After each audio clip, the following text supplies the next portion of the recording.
Assalamualaikum Sobat Beriman, berikut ini marilah kita dengarkan kisah Nabi Adam, manusia pertama yang diciptakan Allah Subhanahu wa Ta'ala.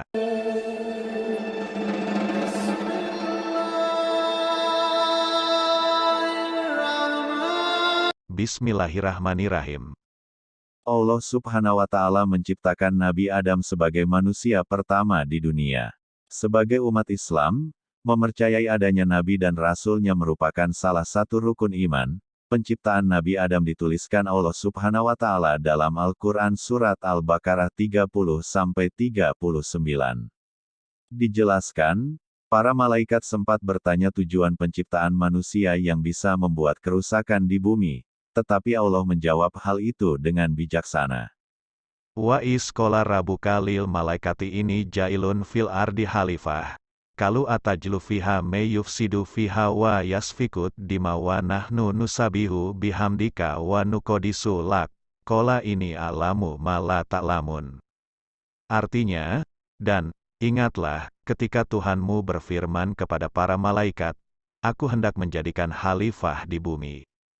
Mereka berkata, apakah engkau hendak menjadikan orang yang merusak dan menumpahkan darah di sana, sedangkan kami bertasbih memuji-Mu dan menyucikan nama-Mu?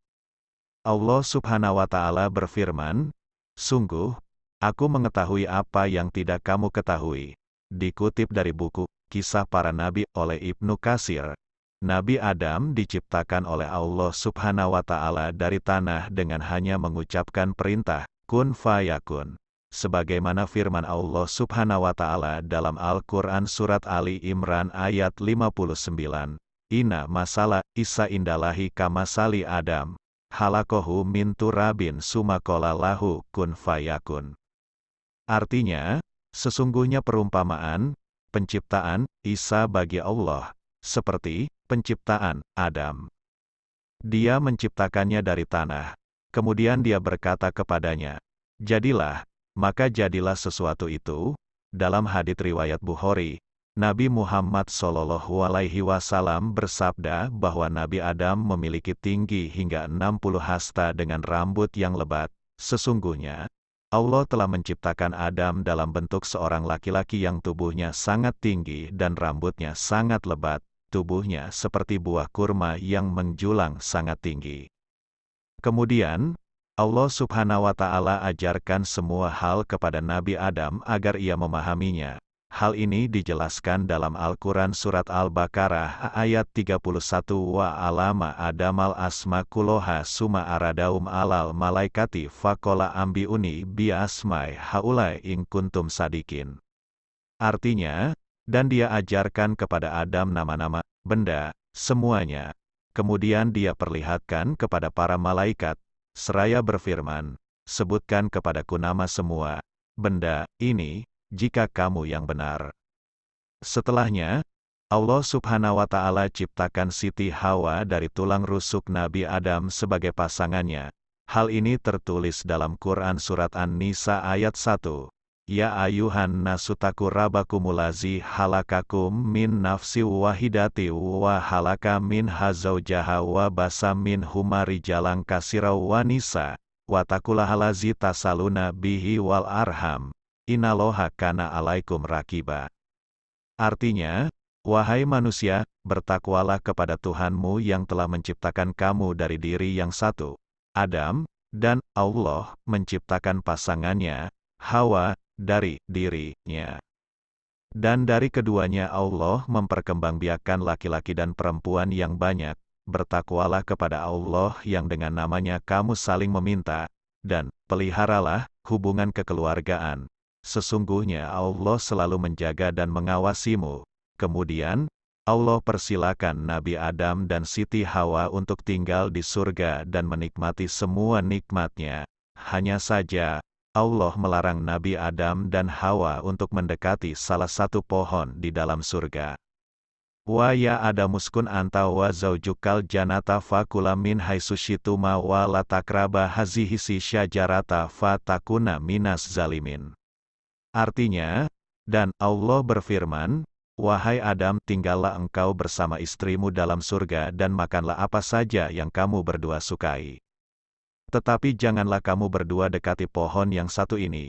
Apabila didekati, kamu berdua termasuk orang-orang yang zalim. Namun sayang, iblis menggoda Nabi Adam dan Siti Hawa untuk memakan buah yang dilarang oleh Allah Subhanahu wa Ta'ala. Iblis mengatakan bahwa buah tersebut dapat mengubah mereka menjadi malaikat dan bisa hidup kekal di surga. Hal ini tertulis dalam Quran. Surat Al-A'raf ayat 20. Fa waswasa lahuma si syaitanu liyubdiya lahuma ma wuriya anhuma min sawatihima wa qala ma nahakuma rabukuma an hazihi si syajarati ila an takuna malaka ini au takuna minal halidin. Artinya, kemudian setan membisikkan pikiran jahat kepada mereka agar menampakkan aurat mereka, yang selama ini tertutup, dan setan berkata, Tuhanmu hanya melarang kamu berdua mendekati pohon ini, agar kamu berdua tidak menjadi malaikat atau tidak menjadi orang yang kekal dalam surga. Akibatnya, Nabi Adam dan Siti Hawa diusir dari surga. Mereka berdua pun diturunkan ke bumi dan dipisahkan seperti ditulis dalam Quran Surat Al-Baqarah ayat 36. Lalu setan memperdayakan keduanya dari surga sehingga keduanya dikeluarkan dari segala kenikmatan, ketika keduanya di sana, surga. Dan kami berfirman, turunlah kamu, sebagian kamu menjadi musuh bagi yang lain, dan bagi kamu ada tempat tinggal dan kesenangan di bumi sampai waktu yang ditentukan.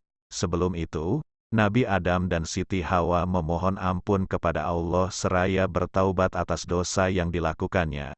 Hal ini tertulis dalam Quran Surat Al-A'raf ayat 23.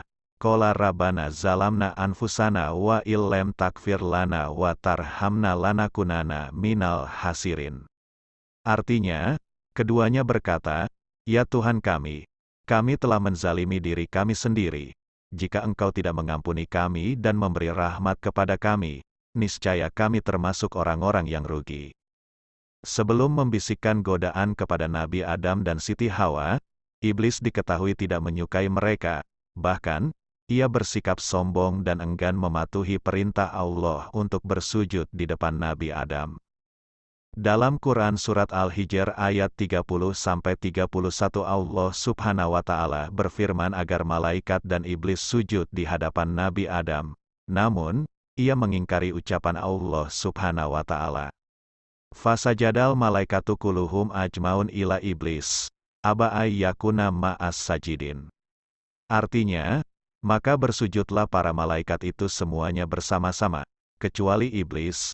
Ia enggan ikut bersama-sama para malaikat yang sujud itu. Iblis beralasan bahwa ia lebih mulia dibandingkan Nabi Adam, sebab Nabi Adam hanya diciptakan dari sebuah tanah sedangkan ia diciptakan Allah dari api.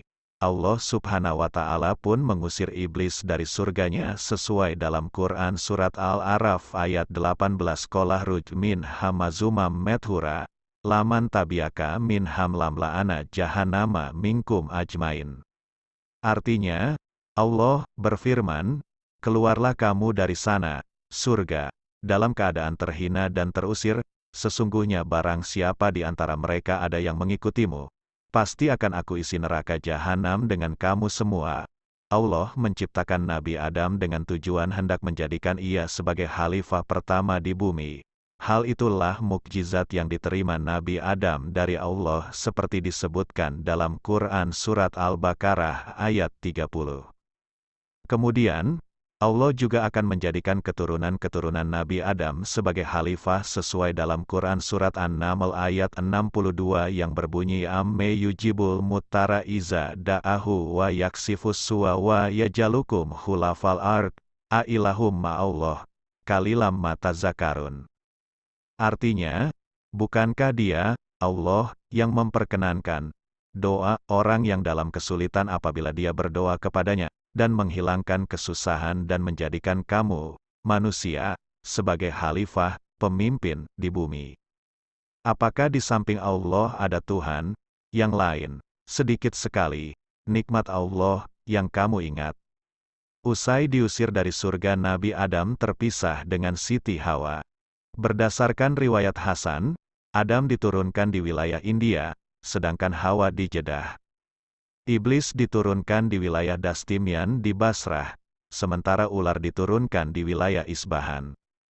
Kemudian, Ibnu Abi Hatim meriwayatkan dari As-Sadi, ia berkata Adam turun di India bersamanya turun pula Hajar Aswad, beliau membawa segenggam daun surga di tangannya. Selanjutnya, Adam menyebarkan daun itu di India sehingga tumbuhlah pohon yang bagus di sana. Sementara itu, Ibnu Umar meriwayatkan Adam diturunkan di Safa, sedangkan Hawa di Marwa. Mereka pun dipertemukan oleh Allah di Jabal Rahmah dan bersatu kembali.